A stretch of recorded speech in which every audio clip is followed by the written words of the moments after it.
안녕하십니까. 마이다스 가치투자의 마이다스입니다. 자, 오늘은 제로금리, 마이너스 금리에 대해서 한번 얘기를 나눠보겠는데요. 얘기를 나누기 전에 오늘 시황 간단히 설명을 드리면요. 자, 오늘은 그래도 제법 의미 있는 상승을 한 하루였지 않나 그런 생각이 들기도 합니다. 외국인 매수세가 간만에 들어왔고요. 중요 이평선이 5일선을 코스피, 코스닥 양시장 모두 돌파를 했죠. 코스피도 이렇게 물론 21선은 아직 상당히 많이 남아 있지만 5일선은 가뿐히 돌파를 했고요. 코스닥은 좀 상승폭이 더 큽니다. 코스닥은 간단히 살펴보면요. 자, 오늘은 5일선 돌파는 물론이고요. 21선에 거의 이제 머리를 부딪혔죠. 저점 대비는 뭐 10% 이상 상승을 했으니까요. 꽤 많은 상승을 한 거죠, 사실은. 자, 지수가 그래서 외국인 매수도 좀 들어왔고, 간만에 제약바이오의 매기도 살아났고, 중요 이평선도 좀 돌파를 했기 때문에 추세적인 상승이다. 이렇게 말하기는 이르지만, 저점에 그래도 지지할 수 있다는 그런 조금 강력한 신호를 준 것만은 사실이다. 그래서 조금 더 하방 지지력은 생겼다. 이제 5일선이 돌파됐으니까 이제 지지선이 되겠죠. 그렇게 보고 그래도 그동안과 같은 좀 불안하고 급락하는 그런 위험성은 조금 낮아졌다. 이 정도만 의미를 부여하고 싶습니다. 자, 그러면 이렇게 우리가 급락했다가 올라올 때 그냥 지켜만 보는 게 아니고 해야 될 일이 있습니다. 뭐 어떤 작업을 해야 되냐면, 자, 저점에서 올라올 때는요, 그냥 낙폭과대 종목을 중심으로 아무 이유 없이 그냥 올라옵니다. 많이 떨어졌기 때문에 그냥 올라오는 거기 때문에 이렇게 올라올 때 우리가 해야 될 부분은, 자, 그동안에 신용을 쓰신 분이라면 조금씩 올라올 때마다 다 정리를 해야 되고요. 그 다음에 한 종목에 몰빵되어 있다. 이런 부분도 우리가 이렇게 올라오는 기회를 삼아서 향후에 좀 갈 수 있는 그런 종목으로 좀 분산 투자 이런 것도 조금 포토 조정을 해야 되고요.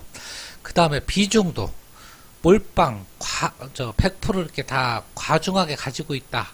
그런 분들은 올라올 때마다 그 올라오는 폭의 비중에 맞게 조금씩 줄여주는 그런 전략을 하는 것이 중요하다. 그 말씀을 드립니다. 자, 그럼 본론으로 들어가서요. 오늘은 제로금리 의미에 대해서 한번 알아보는 시간을 갖도록 하겠습니다. 자, 우리가 마이너스 금리, 제로금리까지는 이해가 가죠. 이자가 없는 게 제로금리죠. 마이너스 금리 생소하죠. 이해가 안 가죠. 그러고 야, 돈 내고 내가 이자는 코스하고 수수료 내는데 왜 돈을 맡길까?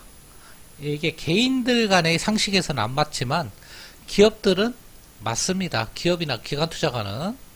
자, 이따 설명을 드리고요. 자, 제로금리는 의미하는 바가 뭘까? 이것은 한마디로 얘기하면요, 경기 불안과 같은 의미라고 봐도 상관이 없다. 경기가 상승하면요, 돈에 대한 수요가 꾸준히 있기 때문에, 왜냐하면 생산과 투자를 하기 위해서는 돈이 필요하거든요. 그래서 필연적으로 제로금리나 마이너스 금리가 아니고 플러스 금리가 수반되는 겁니다. 그래서 지금까지 세계 경제는 항상 플러스 금리만 존재했죠. 왜냐하면 항상 성장을 해왔기 때문에요. 한국도 마찬가지죠. 항상 성장을 해왔기 때문에 플러스 금리, 그것도 그래도 중금리, 고금리 정도 유지를 했죠. 그런데 마이너스 금리의 등장은요, 90년대 이제 일본부터 이렇게 등장을 한 건데요. 그 전제가 무엇이냐? 경제가 더 이상 성장하지 않는다. 자, 이 전제라면 우리가 제로금리를 받아들일 수가 있죠. 경제가 하나도 성장하지 않는다. 그러면 제로금리로 가도 이상하지 않죠. 경제가 성장하지 않는 건 둘째치고 침체로 빠질 수가 있다. 이러면 마이너스 금리도 이해가 가는 겁니다. 왜 그러냐면요. 마이너스 금리는 한마디로 기준금리가 마이너스라는 얘기는 징벌적 차원이거든요. 기업들이나 기관 투자가들에게 너희들 나한테 돈 가져오지 말고 돈을 빌려주거나 투자자들한테 돈을 빌려주거나 아니면 뭐 개인들한테 돈을 빌려주거나 기업한테 돈을 빌려주거나 투자를 또 해라. 그래서 경제 성장을 촉진하라는 그런 의미거든요. 그래서 기업들한테 나한테 돈 가져오지 말라는 의미로 마이너스 자를 붙이는 거예요, 사실은. 그런데도 기관이나 기관 투자가들이 대출이나 투자에 소극적이다. 그것은 왜일까요, 여러분? 그것은 향후 경기가 나빠질 거라고 생각이 확률이 굉장히 높기 때문입니다. 여러분이 직장에서 퇴직할 때도 퇴직금을 보통 뭐 2억, 3억 받잖아요. 그랬을 때 경기가 좋을 때는요, 막 치킨집도 차리고 프랜차이즈도 차리고 뭐 식당도 하고 막 이것저것 하고 싶죠. 근데 경기가 안 좋을 때는요, 그런 거 하고 싶은 생각이 싹 달아나죠. 기업이나 기관 투자가도 마찬가지입니다. 경기가 미래 전망이 안 좋아 보이면요, 그냥 현금만이라도 지키고 싶은 생각뿐이에요. 그래서 마이너스 금리인데도 독일이나 일본 국채에 돈을 보관하는 거죠. 이제 안 주니까 오히려 수수료 내고 보관하는 건데요. 왜 은행에 안 넣고 국채에 넣을까요? 은행보다도 더 안전한 게 국채잖아요. 자, 은행은 그 은행이 망할 수도 있잖아요. 하나의 은행이니까. 근데 국채는 그 국가가 망하는 거니까 국채는 은행보다도 더 신용도가 높은 거죠, 사실은. 자, 그래서 오히려 또 이자도 은행보다는 더 줬으니까요, 그동안에. 이런 쪽에 돈이 몰려가는 거다. 그렇게 보시면 되고요. 자, 이래서 마이너스 금리래도 너도 나도 일본이나 독일 국채 신용도가 높기 때문에 사들이고 있다. 근데 여러분들 이상하죠? 독일이나 일본 국채는 이렇게 몰려가는데 마이너스인데도 왜 미국 국채는 플러스잖아요, 지금. 근데 왜 안 몰려갈까요? 아니죠. 몰려가고 있습니다, 지금. 자, 그 얘기는 좀 나중에 하고요. 자, 세계 경제는요, 일단은 이제 마이너스 경제로 간다는 의미로 우리가 받아들여야 된다. 왜냐하면 기준금리가 마이너스라는 얘기는 세계 경제가 마이너스 경제로 간다는 것을 전제로 마이너스 금리가 나오는 것이다. 그래서 우리가 장단기 금리 역전에 대해서 침체의 신호로 이렇게 받아들이는 것이다. 자, 독일과 일본 국채가 마이너스 영역에 진입했고 그 폭 또한 가파르고 있다는 것도 경기 침체의 속도가 빨라진다는 얘기예요. 그리고 10년간 우리가 양적 완화라는 걸 했잖아요. 미국과 유로존과 일본도 아베노믹스로 다 돈을 찍어냈단 말이에요. 자, 떠받쳤는데 그게 일시적인, 그러니까 이걸 뭐 약 효과로 뭐 플라시보 효과라고 할 수 있나요? 그냥 돈 푼다니까 그 자체만으로 이렇게 유동성으로 일시적으로 좀 뭐 적절한 비유가 안 될 수도 있겠는데요. 하지만 가짜 호황, 뭐 이런 표현이 맞겠죠. 가짜 호황을 만들어냈다. 그렇게 보면 되고요. 왜냐하면 돈으로 떠받친 호황이기 때문에 그것이 양적 완화를 중단하는 신호를 보내자마자 침체로 다시 빠지니까 다시 금리 인하로 돌아선 것이다. 자, 그러다 보니까 안전자산 선호 심리는 더욱 확산됐죠. 금값이 사상 최고로 치솟고요. 아까 말씀드린 독일 국채나 일본 국채는 안전자산이죠. 그런 쪽으로 하고요. 미국 달러화에도 지금 이제 몰려가고 있습니다. 그래서 여기 바로 다음에 보여드리면요. 달러화에 돈이 몰리고 있어요. 이것은 트럼프가 원하는 바가 아니죠.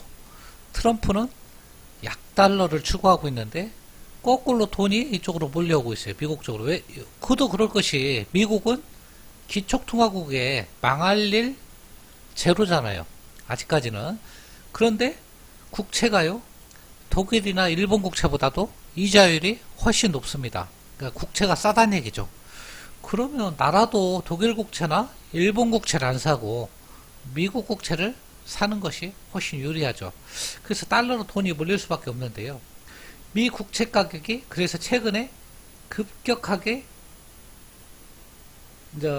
수익률이 떨어지고 국채 가격은 급격하게 상승을 한 거죠. 근데 장기금리의 수익률이 더 떨어지다 보니까 둘이 역전이 일어난 거예요. 그래서 이제 트럼프가 그래서 이렇게 역전 현상이 나오니까 제롬 파월한테 또 한 방 날렸죠. 야, 중국 때문에 우리가 이런 것이 아니고 너희들 때문에 지금 장단기 금리 역전 현상이 나왔으니까 빨리 기준금리를 내려서 단기금리를 더 낮춰야 된다. 그러면 역전 현상이 해소될 거다. 그렇게 요구를 하고 있는 거고요. 그것을 시장에서는 다 받아들이고 있죠. 미국이 조만간에 금리 인하를 할 것이다. 한 번에 0.5pp, 50pp까지 할 수도 있다. 자, 그렇게 이제 예상을 하고 우리가 이제 투자에 하는 거고요. 관건은 뭐다? 미국이 금리 인하의 속도의 속도, 얼마나 급격하게 하느냐, 완만하게 하느냐. 그것은 미국 성장률에 달려있다. 미국 성장률이 유지하지 못하고, 아직까지는 좋죠. 2점 후반대, 우리나라보다 높아요. 미국의 성장률이. 그렇기 때문에 미국이 완만하게 다시 제로금리로 돌아선다면 시장에 다시 유동성이 공급되면서 상방으로 방향이 틀 수도 있다.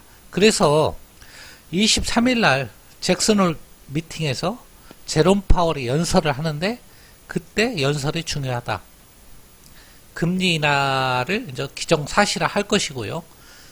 그 다음에 그 점도표라고 하나요? 그런 부분도 나올 것이기 때문에 그때 나와서 시장이 어느 정도 방향이 결정되니까요. 투자자 여러분도 그때에 맞춰서 다시 투자에 우리가 방향성을 정하고 결정하면 될 것이다.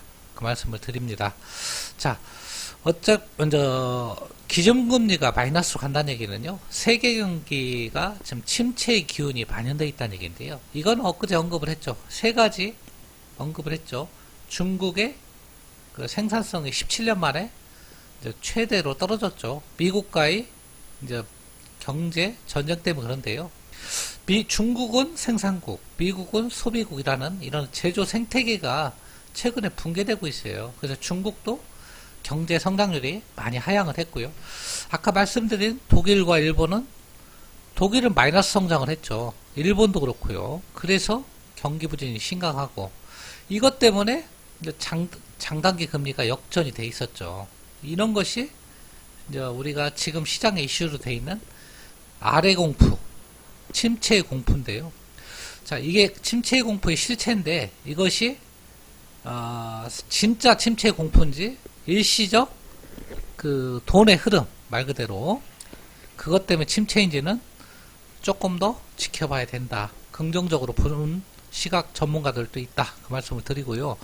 어쨌거나 이제 한국은 대비를 해야 된다. 어떤 대비를 해야 되냐면 전 세계가 제로금리에 이제 가거나 마이너스 금리로 갈 것인데요.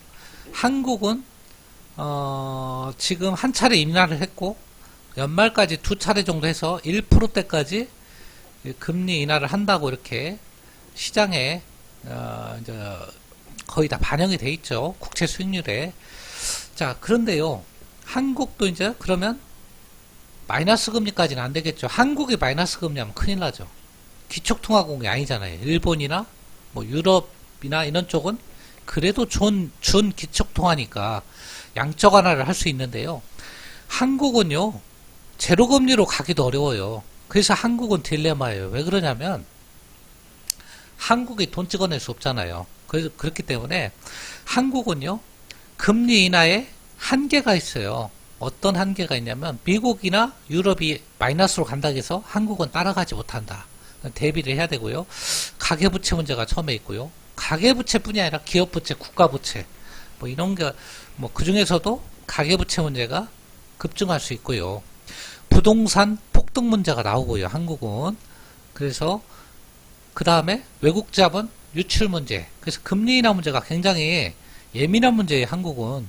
그 다음에 환율 문제. 이건 둘이 같은 문제인데요. 그래서 한국은 1%대가 거의 마지노선이다. 그 아래로 낮추기는 쉽지 않기 때문에, 자, 한국은 그런 부분에 대해서 지금 철저한 대비를 지금 해야 될 시기고요. 자, 어쨌거나 마이너스 금리는요, 한번 진입하면 쉽게 벗어나기 힘들다고 합니다. 그럴 것 같아요. 일본을 보면 알 수 있잖아요. 90년대부터 성장이 마이너스로 진입하면서 잃어버린 20년 동안 거의 제로 금리, 마이너스 금리죠. 벗어나지 못하죠. 지금도 그렇고요. 앞으로도 벗어나기 힘들 거예요. 왜냐하면 그동안의 양적 완화로 엄청난 부채가 있거든요. 일본도. 그래서 제로 금리가 초강력 항생제라면 마이너스 금리는 거의 마약과 가까운 진통제다. 한번 맞고 나면 안 맞으면 경기 일으키죠. 지금 미국이 그래요. 제로 금리에서 마이너스 금리까지 갔다가 금리 인상을 하려고 하니까 경제가 경기를 일으키고 있어요. 경기를. 자, 그 얘기는 뭐다? 미국도 이제 금리를 예전처럼 5% 이런 데까지 올리지 못한다는 얘기예요. 기껏 지금 2% 올렸는데 경제가 경기를 일으키는 거예요. 그러면 한국은요? 한국도 마찬가지입니다. 이제 한국도 지금 1.5인데요. 3% 정도까지 올리기도 어려울 것 같아요. 한국도. 기껏 올려야 2%대. 금리. 자, 그 다음에 낮춰지면 거의 제로 금리로 수렴할 수도 있다. 그러면 우리 투자가라면 이제 제로 금리나 초저 금리는 이제 시장의 베이스로 보고 모든 투자를 결정해야 된다. 금리 상품도 우리가 높게 쫓아갈 것만 아니다. 주식이나 이런 거 대박 자꾸 노리고 하는데요. 자, 금리 예전처럼 그렇게 성장하지 않는다 그러면 주식시장도 그렇게 막 그렇게 폭등하는 그런 장세는 나오기 어렵다. 이제는 유럽이나 일본과 같이 이제 그런 식으로 저성장의 시대에는 우리가 그에 맞는 이제 투자를 해야 된다. 자, 그래서요, 우리 투자자들도 이제는 조금 초저금리 아니면 제로금리가 아주 장기화될 것을 예상하고 우리가 미래를 대비하는 그런 투자 마인드를 가져야 한다. 자, 오늘의 결론은요, 이제 세계 경기나 우리나라 경제가 다 이제 제로금리, 거의 마이너스 금리 이런 쪽에 수렴되어 있어서 아주 꽤 그래도 긴 시간 이렇게 흐름이 있을 것이다. 그런 거에 대비한 투자 마인드를 우리가 쌓고 그런 상품들, 그러니까 너무 고금리를 쫓지 않고 그러니까 뭐 기준금리보다 조금 더 주는 그런 상품을 다양하게 연구해가지고 포트폴리오를 잘 짜야만이 우리의 미래나 노후를 잘 대비할 수 있다. 그런 생각이 들고요. 향후에도 그런 상품들, 뭐 ETF나 EMP나 이런 설명을 많이 드렸잖아요. 뭐 부동산도 있고요. 여러 가지. 자, 이런 상품들을 한번 나중에는 그래도 여러분한테 한번 소개해보는 그런 시간도 갖도록 하겠습니다. 오늘은 기준금리에 대해서 알아봤고요. 초저금리 시대가 조금 길어질 것 같다. 그 말씀을 결론적으로 말씀드립니다. 끝까지 들어주셔서 대단히 감사합니다.